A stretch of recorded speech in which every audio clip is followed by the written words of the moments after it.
All right, guys, today I want to talk to you specifically about one thing, and that's Tampa Bay tarpon fishing. We're going to talk about it from the passes of Anna Maria Island to Egmont Key and up the beaches.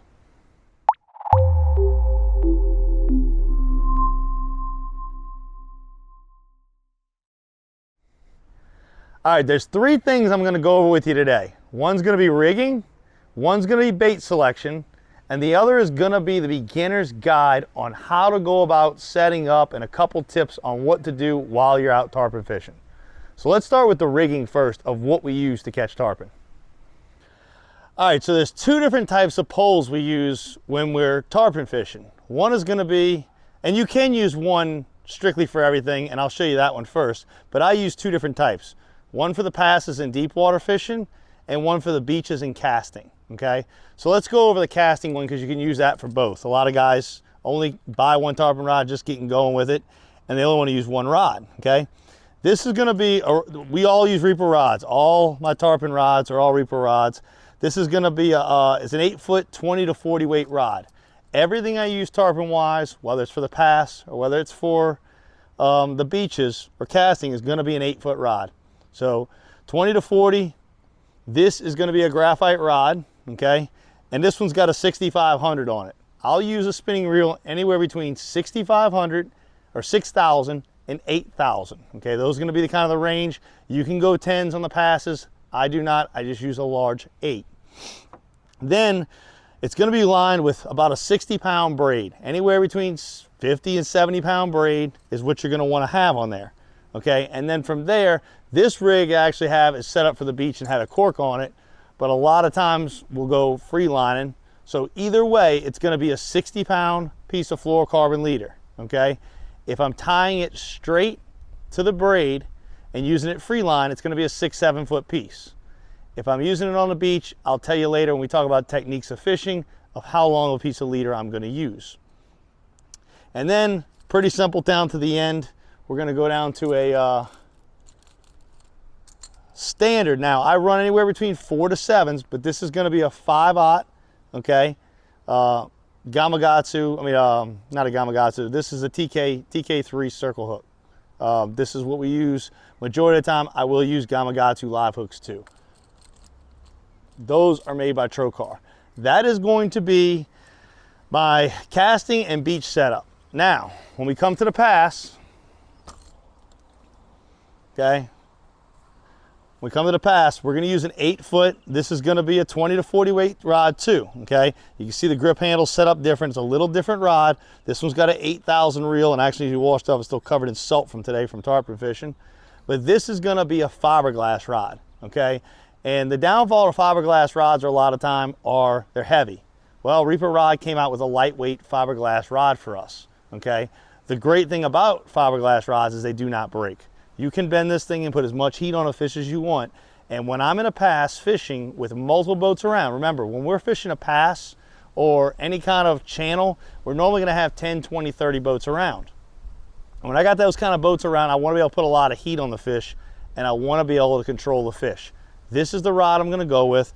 Same thing. It's about 60-pound braid, 60-pound fluorocarbon line, 6-7 foot piece, down to my Trocar TK3 5/0 circle hook. Okay, that is what I'm going to run here. That's what I'm going to use on pass crabs and stuff like that. So one other thing I want to show y'all, the other big benefit to running a rod like this, fiberglass rod like this, is when you're in like Boga Grand Pass or places like that, which we're talking more Tampa, but when you are down there and you're in a pack of 20, 30,000 fish, it's very nice to be able to put a lot of heat to pull them out the pack, because if it still stays in the pack, it makes it very hard to land. And that goes for Tampa too. When they're in the pack, it's much harder to land. This allows you to get it out of there.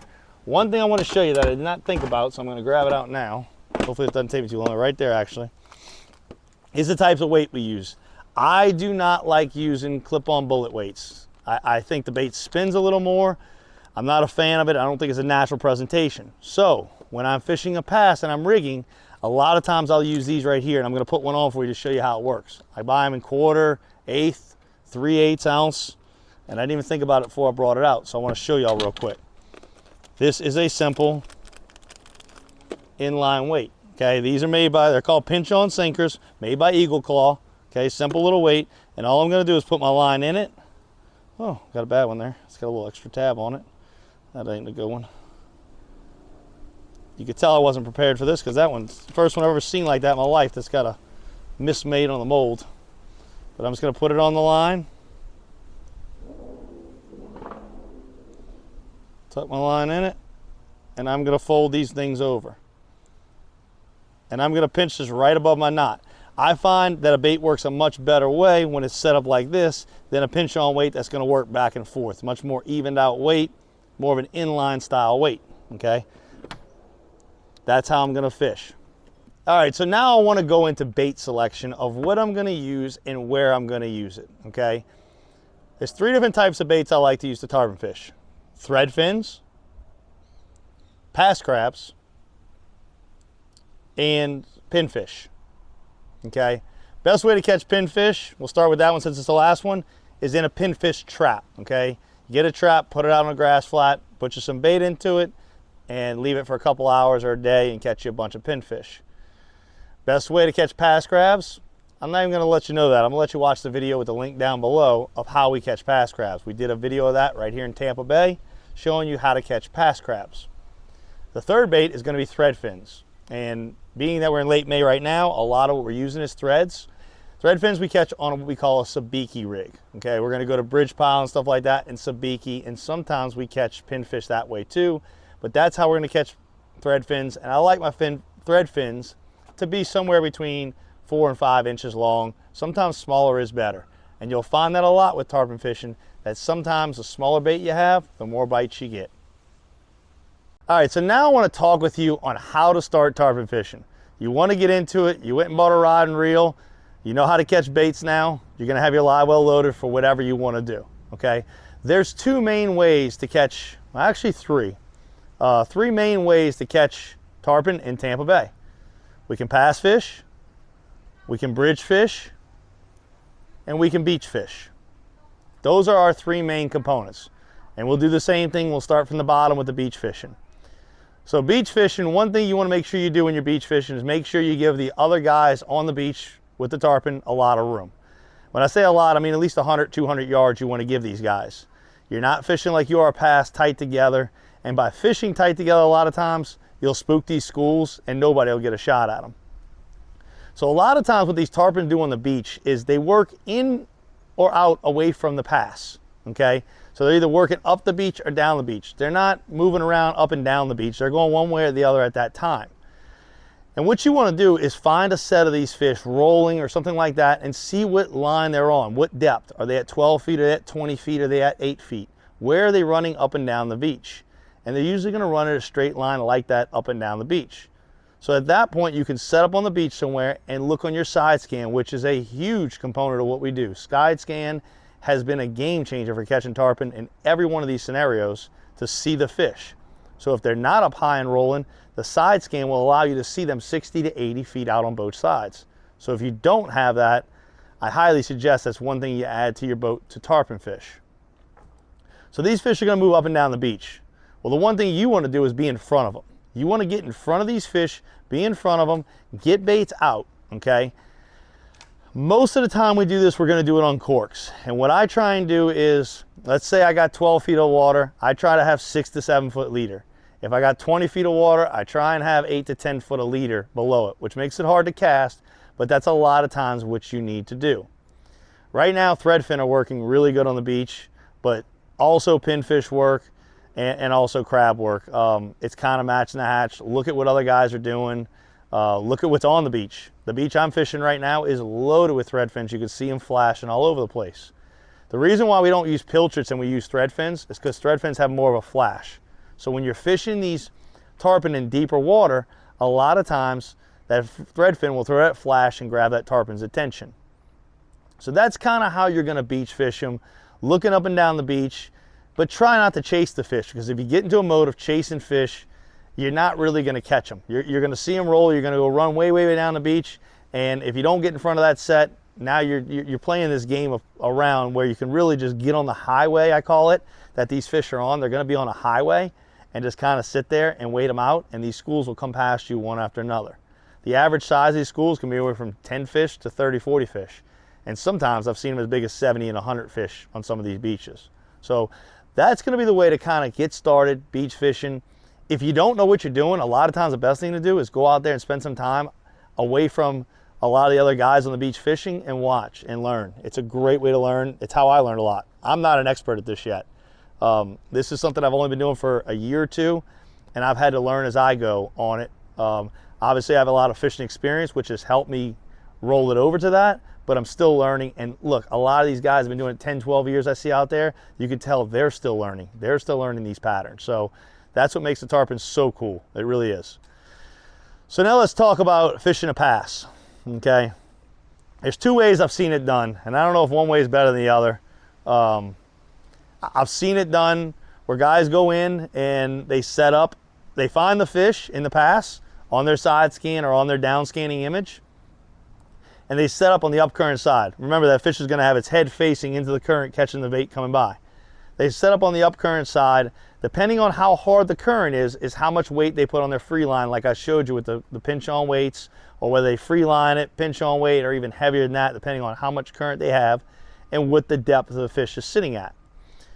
Some guys do it on spot lock, and some guys do it how I learned in Boga, where they throw a bait out 40, 50 feet in front of the boat if they're 40, 50 feet down, drive up on that a little bit, and then kind of float back over the fish with it. It's kind of dictated to kind of what's going on there that day. If everybody's on spot lock, you can't make a drift through there. You'll really make some people upset. But if you're kind of fishing it by yourself, you can use either which way. A lot of what's done in Tampa Bay is done on spot lock, on trolling motor, controlling with trolling motor.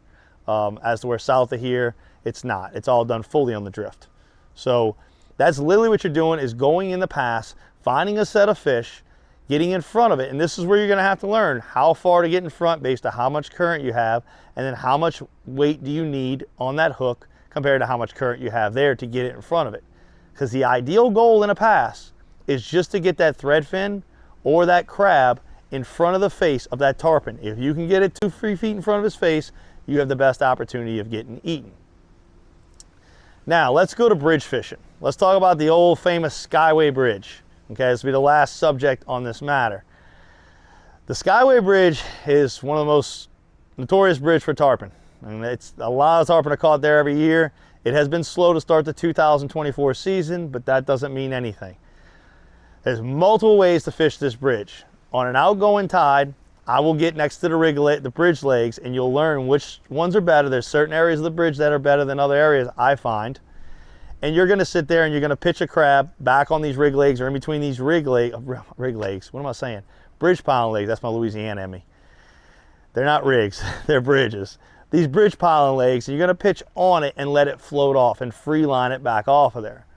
Once again, you're going to sometimes use a pinch on weight, sometimes free line, depending what's going on, and sometimes even cork fish them. I've done that at night where I'll get up current of them. I'll see them rolling in the lights in between the pilings. I will put it 4 feet, 5 feet under a cork, let it float back through there, a pass crab. Every time I got an outgoing tide on the Skyway Bridge, I am fishing pass crabs. Once these crabs start flowing good here in June, the crab will become king in a lot of different ways. Now, on an incoming tide, early season tarpon and incoming tide, we do it a different way. We do what we call chumming for tarpon, okay? And what you will do is you will find we drive zigzag through these pilings, okay? And we're looking for the tarpon on side scan, okay? And you can use your down scan imaging too. But we will drive through these rig legs, bridge pilings, in and out of these bridge pilings, looking for a set of tarpon. And when we find a set of tarpon, we're gonna set up on the, how do I say this? I call it the north side. So we got incoming tide, the north side of the set of pilings you see them coming through. Because the current's gonna work a little bit, when it comes to the pilings, it kind of catches a wash, and it's gonna go a little south, about a half a group of pilings over. So you need to be a little bit north of the fish, so that when you let the baits back, they fall in front of the fish. But what we do differently here than what we would, say, in a pass or on a beach, is we chum. So we'll have a 5-gallon bucket of pilchards, and we will cut them up, and we will chum them out. And as we chum them, we'll also take a bare hook, bury it into a pilchard, and let that go with our chum. And what we're trying to do is get these tarpon up behind our boat, feeding on this chum line we have coming out, and get them to eat our bait. It's a very productive way.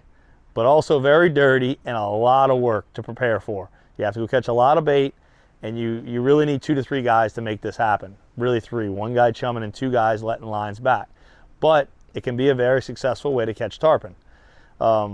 Those are the 3 ways, or the 3 different scenarios, beach, bridge, and pass, that you're gonna use to catch tarpon.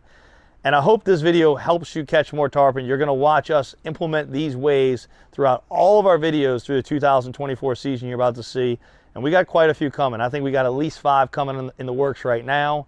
You're gonna see a lot of tarpon from us, a lot of tarpon action, a lot of what we learned. So make sure you subscribe to the channel to get all that info coming to you.